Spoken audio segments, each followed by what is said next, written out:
Bonjour, je vais vous montrer la fonction imprimer le cahier avec InDesign. Donc tout d'abord j'ai ouvert mon fichier, je l'ai enregistré, il est corrigé, les calques ont été verrouillés, il n'y a aucune erreur dans le document, donc tous les liens sont OK. Je réinitialise l'espace typographie pour bien voir les outils de typographie, pour faire en sorte qu'ils soient accessibles. Je fais fichier, imprimer le cahier. Et ici, en fait, j'ai paramétré ce qu'on appelle une imprimante PostScript. Donc elle va générer un fichier PostScript.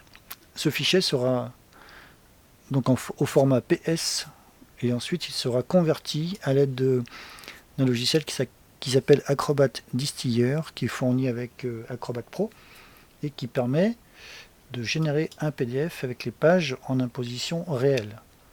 Alors je paramètre dans les paramètres d'impression, je vérifie bien que j'ai bien un fichier PostScript basé sur le fichier de description de mon imprimante. Alors le format, je vais sortir en format A4, je vais être obligé d'opérer une réduction de 87% pour conserver les traits de coupe, les traits de fond perdus et les gammes de couleurs. Alors je vérifie que j'ai bien tous les repères d'impression, fond perdu et ligne bloc. OK. Ensuite, je vais faire un aperçu rapide.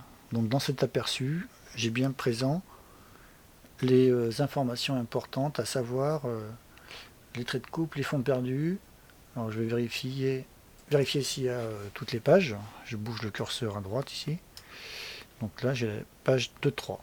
Et au début, j'avais donc 1 et 4. Je fais imprimer. Alors je vais enregistrer ce fichier PostScript sur le bureau, tout simplement, pour que ce soit plus facile à voir. Enregistrer. Donc le fichier a été enregistré. Il doit normalement se situer sur le bureau.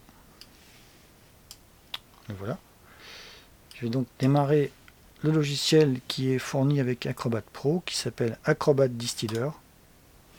Et dans ce logiciel, je vais régler la qualité optimale pour une qualité d'impression pré-presse. Alors, je vais faire un cliquer glisser gauche pour insérer le document, et en fait là il va commencer directement à le convertir en EPS, en PDF pardon.